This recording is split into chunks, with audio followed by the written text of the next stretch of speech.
Sorry about that. So anyway, this question, you want to talk about popular sovereignty. The reason why, even though there was a lot of mudslinging back then with with the second option,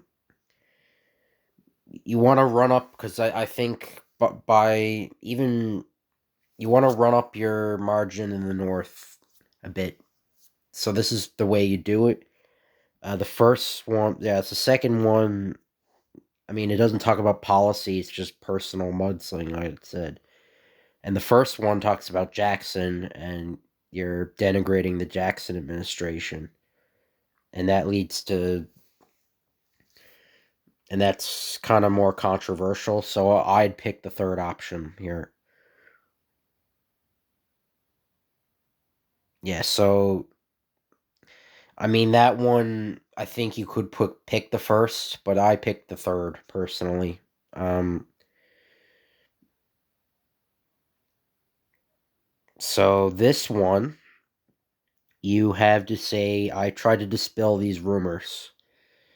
Um, because I mean, these personal letter, both of the first two don't work. They're or yeah, the second one, president after the death of President Adams, it talks about how he was unpopular because John Quincy Adams.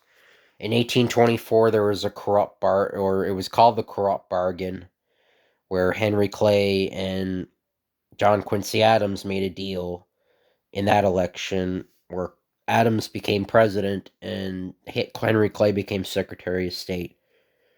And he was the Speaker of the House, Henry Clay was at the time, so he influenced the election.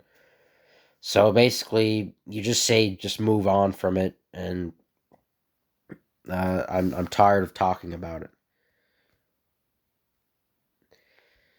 This is why I pick Fillmore because you want to unite your base as much as possible. So you want to talk about how your running mate's an excellent example of diversity. Um, the being pro South, like again, you don't want to alienate one side or another, but you also want to be substantial in what you're talking about. It's a hard balancing game with this. So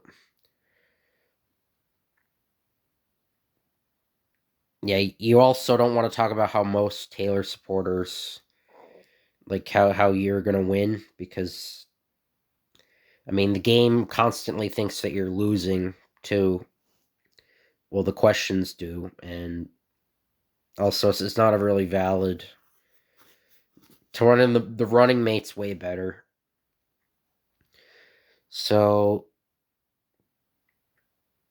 yeah, you don't want to agitate anybody. You to say I want to take this in another direction because the third option's horrible.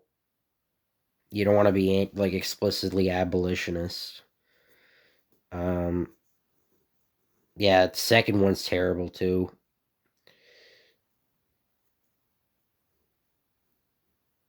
I mean, actually, all of them are, except for the first one. You don't want to agitate the South. That's what. So, how is this going?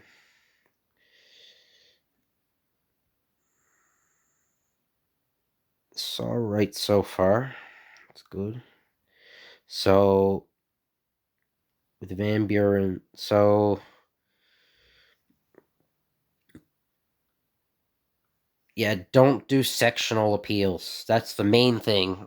Just don't do try. The only question you really want is popular sovereignty, because I think the other answers, like I can't remember if I wouldn't do the Jackson one because I mean people like Jackson, and I don't think it would like across the country people liked him, and yeah, the other one's just personal attack. But anyway, this one, yeah, you don't want to anger both of them. This is definitely you don't want to moderate. Henry Clay was extremely pro tariff, and moderating makes you look like a flip flopper. So you want to oppose this backwards form. reform with all my might. The Wilmot Proviso. Uh, yeah, that one, the fourth one's kind of a flip floppy thing. The third one's too abolitionist. The first one's too pro slavery. So the second one's the best one. Because it makes people speculate. So yes, so Fillmore's kind of insulting you. Um, what you want to do is you just want to make him just unite the party, make him apologize, sort of. Um, yeah, you want to just none of the other ones make any sense.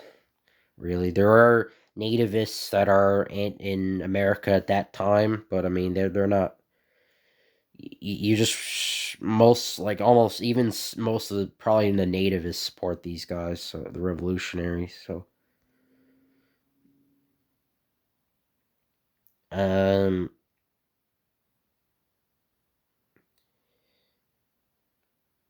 yeah, you have to do the third one, even though you're insulting Andrew Jackson. You have to do it because the Britain one it makes things like the economy not being. I mean, you want to capitalize on the economy being bad because I mean it's a Democrat administration you're running against.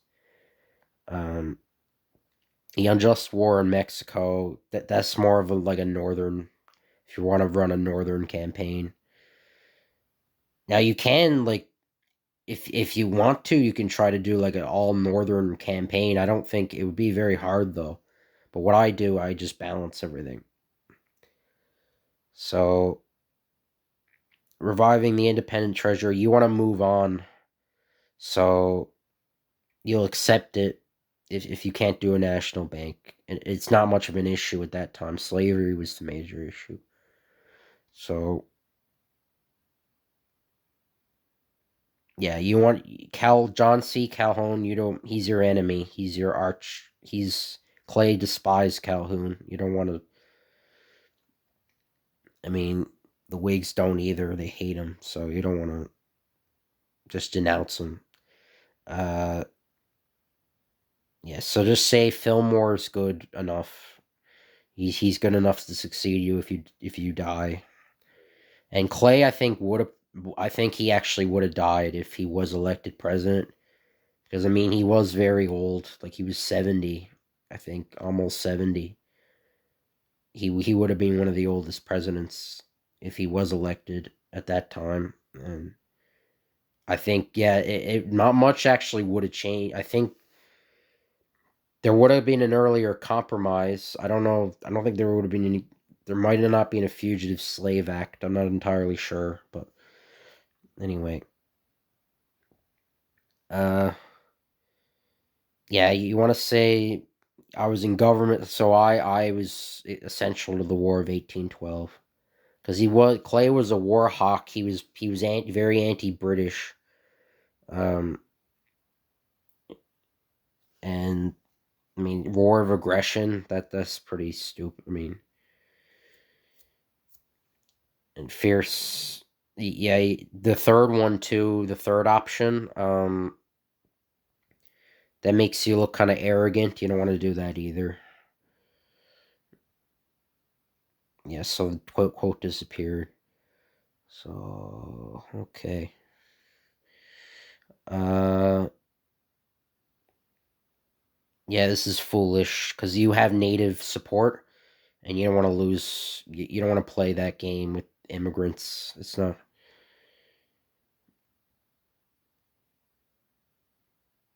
Uh,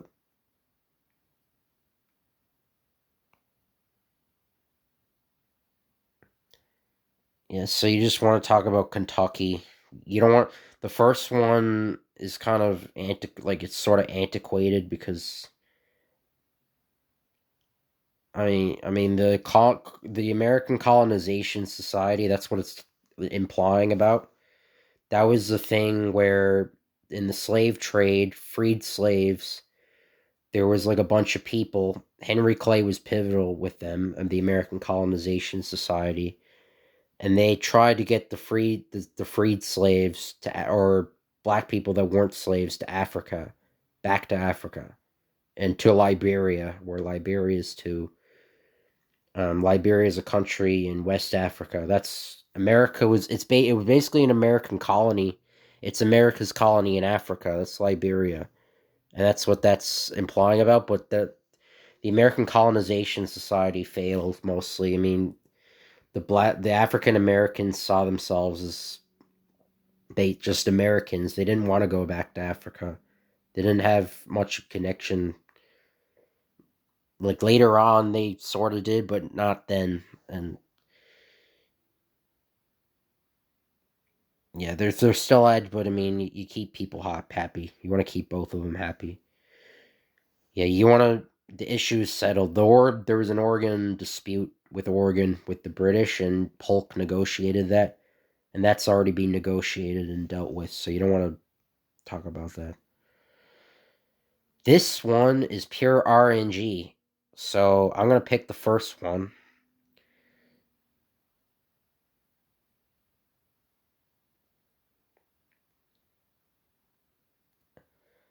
And this one, you want to pick the state you're losing least in. So I mean, all the states are basically. That's my mark. Tennessee. I could win that. See, because New York, I've already got look at New York. Van Buren got 19%. That's one of the reasons why Cass lost. I mean, Van Buren's from New York too. That was his home state. He was extremely pivotal in New York. He was their top.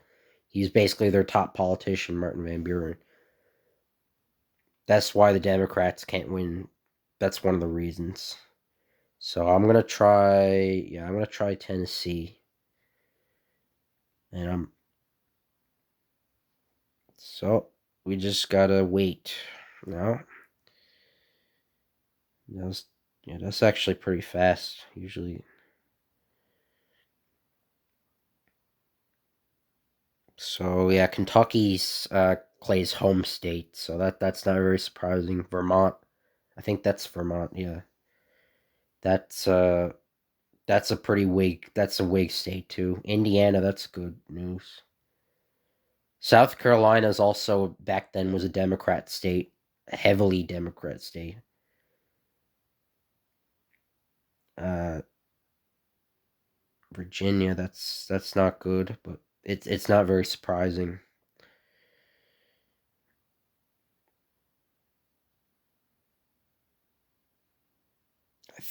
I think we'll be good. Yeah, there we go. So what a comeback. So things seem so I you can do probably even better than this, honestly. But things seem very dim for you, Senator. But to the surprise of many, you managed to snatch a victory from the jaws of defeat. It's unlikely you won the popular vote. Well, I did, giving Democrats an opening to attempt to destroy the electoral system. Yeah, you can do much better than this. I might do another tutorial, like a very short one, probably with no audio, just to show you, like, the top thing you can do. But yeah, I still won. Yeah, so. Did I win? Or did I win Tennessee? I did. I think Clay won that in 1844. I'm not mistaken. Uh, okay, yeah. That's actually pretty sizable there. New York.